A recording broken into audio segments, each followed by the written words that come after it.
नमस्कार। आज हम मुलाकात करेंगे पाकिस्तान के सरदर्दी साहब जी से। आदाब सर। आदाब आदाब। जनाब, हमने सुना है कि आपने पाकिस्तानी प्रिंटिंग प्रेस के उस मैनेजर को निकाल दिया जो भारत के नकली नोट छापता था। जी खातून, आपने बिल्कुल सच्ची गल सुनी हुई है। जो हमारा मुलाजिम है वो एक नंबर का निकम्मा है। उसने जब भी हिंदुस्तान के नोट छापे, नकली छापे, आज तक उसने एक नोट असली नहीं छापा। मैं बड़ा परेशान हो गया था उससे। सर, हमने तो ये भी सुना है कि आपने जिस नए मैनेजर को रखा है उसने तो पाकिस्तान के ही नकली नोट छापने शुरू कर दिए थे। ओए होए होए होए, ये भी सुन लिया आपने? बड़ा जरूरी हो गया था खातून। अगर हम अपने खुद के नकली नोट नहीं छापेंगे तो अपने स्टाफ को हम पेमेंट कैसे दें? सर, आप इतने गलत काम कर रहे हैं, उसके बावजूद आप भारत से दोस्ती करना चाहते हैं, आखिर क्यों? और जी गल इस तरह है, मैंने भारत से बड़ी दफा गुजारिश की हुई है, आप अपने असली नोट छापना बंद कर दो। आप तकलीफ क्यों करते हो? आप सिर्फ नए नोटों की सीरीज हमें बता दो, हम अपने यहाँ छपवा लेंगे। इस तरह दोनों मुल्कों में दोस्ती कायम रहेगी। मैंने इस तरह गल कई बार भारत से की हुई है। मैंने गल की हुई है, उन्होंने गाली की हुई है। मुझे ये समझ में नहीं आता है जी, उन्होंने गाली क्यों दी है? सर, ये तो मुझे भी नहीं पता। तो आप पता करो, आप तो सूट पहन के आई है। दोस्तों, आज मैं आपको मिलवाने जा रही हूँ हमारे लोकप्रिय नेता बाके जी से। नमस्ते। नमस्ते। नमस्ते। बाके जी, हमने सुना है कि आप लोगों की बहुत मदद करते हैं। हम बहुत मदद करते हैं, हम बहुत मदद कर देते हैं।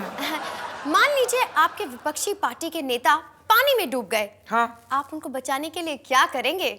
हम जबरदस्त मदद करेंगे। हम उनके सर के ऊपर से अपना पैर फौरन हटा लेंगे। हमारी तो मदद अलग है, अलग टाइप की मदद है। बाके जी, हमने सुना है हाँ। आपने अपने पीए को धक्के देके बाहर निकाल दिया। तो धक्के मार के निकालेंगे धक्के मार के। मगर क्यों? मैंने उस बेवकूफ से कहा कि जाओ हॉर्स ट्रेडिंग कर लो, अरे मतलब नेताओं को खरीद लो। मैं इतने पैसे दिए, वो कमीना गया और सचमुच के घोड़े खरीद लाया। अब मैं इतने घोड़े क्या करूं? और मैडम, एक घोड़ा बाहर भी खड़ा है, ये इंटरव्यू वगैरह हो जाए तो लॉन्ग ड्राइव पे चलें। बाकी जी, हमने सुना है कि आपको पार्टी से निकालने की धमकी दी गई है, लेकिन आप तो गांधी जी के बताए हुए रास्ते पे चल रहे थे, फिर क्यों? गांधी जी के रास्ते पे चले जा रहे थे, गांधी जी के रास्ते पे चले जा रहे थे। वो जो बाद में मुझे पता चला, ये गांधी जी कोई और नहीं, ये वरुण गांधी हैं। चौंक गई, इसका मतलब तुम चलोगी लॉन्ग ड्राइव पे।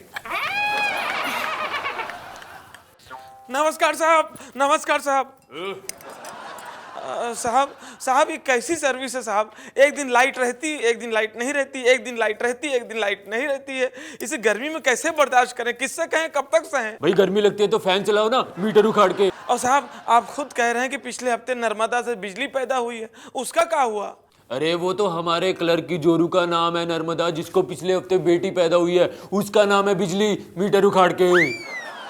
और साहब, आप ये भी कह रहे हैं कि अब से बिजली से चलने वाली हर चीज चलेगी नहीं बल्कि दौड़ेगी, मगर ये नहीं बता रहे हैं कि उसका इतना लंबा चौड़ा बिल आएगा। ये तो धोखा हुआ ना? अरे इसमें बताने वाली क्या बात है, बिजली के बिल का मीटर भी तो बिजली पे ही चलता है, तो अब वो क्या दौड़ेगा नहीं मीटर उखाड़ के?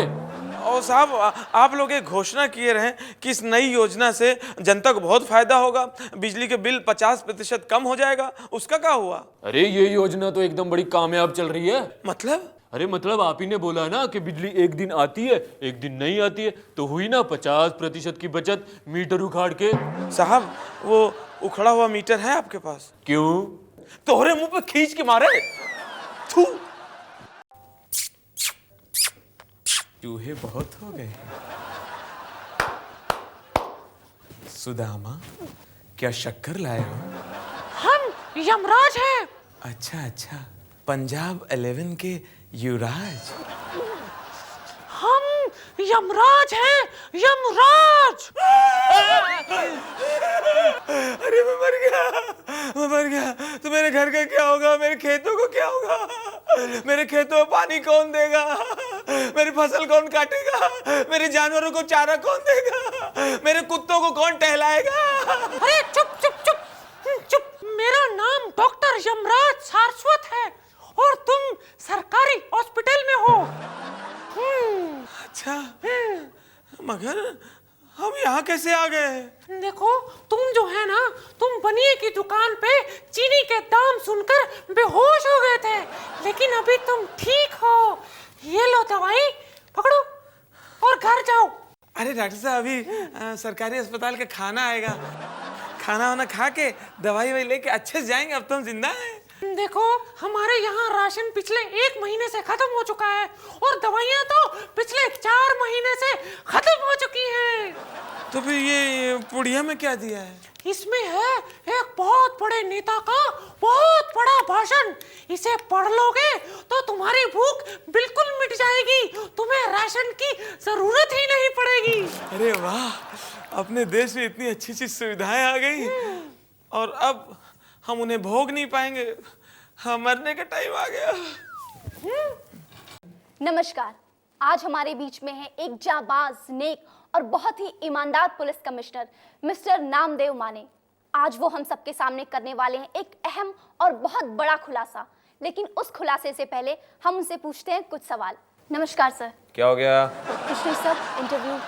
विचारा प्रश्न विचारा। तो मेरा सवाल ये है सर कि शहर भर में नकली नोट भर गए, बराबर है। इसके लिए आपकी पुलिस क्या कर रही है? आज ही हमने एक मीटिंग लिया डिपार्टमेंट में, सब पुलिस वालों को जमा किया, उनको बराबर समझाया कि देखो, आज के बाद अगर रिश्वत लेना है तो नोट देख के लो, सोच समझ के लो, नोट का ऐसा पलट के ऐसा आगे पीछे देखने का। ये नहीं होए कि कल को हमको कुछ चूना लगा के चला गया, फिर ये सब कॉमेडियन लोग हमारे ही मजाक उड़ाएगा। फिर भी अगर कोई नकली नोट आपको पकड़ा गया तो मीडिया को बुला के, पब्लिक को जमा करके पूरा नोट का बंडल हम दान पेटी में डाल देते पब्लिक के सामने। तो पब्लिक में ये भी मैसेज जाता है, पुलिस सिर्फ लेना नहीं जानता है, देना भी जानता है, और पुण्य हमको मिलेगा, वो अलग। सर, आपने इंटरव्यू शुरू होने से पहले कहा था कि नकली नोट छापने वालों को आप सबके सामने लाएंगे, बराबर है। उनका खुलासा करेंगे। तो हम सबको बता दीजिए कि वो कौन है जो नकली नोट छापता है। नकली नोट कौन छापता है? जी। मैं बोलने वाला है, ये मेरा वादा था। जी सर। बराबर है? बिल्कुल। नकली नोट कोई और नहीं, ये छापता है। ये कलर प्रिंटर है, ये छापता है। नमस्कार, आज हमारे साथ हैं ऐड की दुनिया के महानायक मिस्टर राजू श्रीवास्तव। सर, हमने ये सुना है कि आप किसी भी विज्ञापन की टैगलाइंस को चुराकर किसी भी सेलिब्रिटी, किसी भी घटना या किसी भी चीज से जोड़ देते हैं। Absolutely, you're right, baby. तो बच्चन साहब ने कहा है कि उन्हें कुतुब मीनार हमेशा से आकर्षित करता रहा है। ऊंचे लोग, ऊंची पसंद। क्या बात है सर। आडवाणी जी ने कहा है कि जनता ने उन्हें बहुत कुछ दिया है और वो अपने प्राइम मिनिस्टर बनने का सपना अगले 7 जन्मों तक संजो कर रखेंगे। वेल, जिंदगी के साथ भी, जिंदगी के बाद भी। वाह!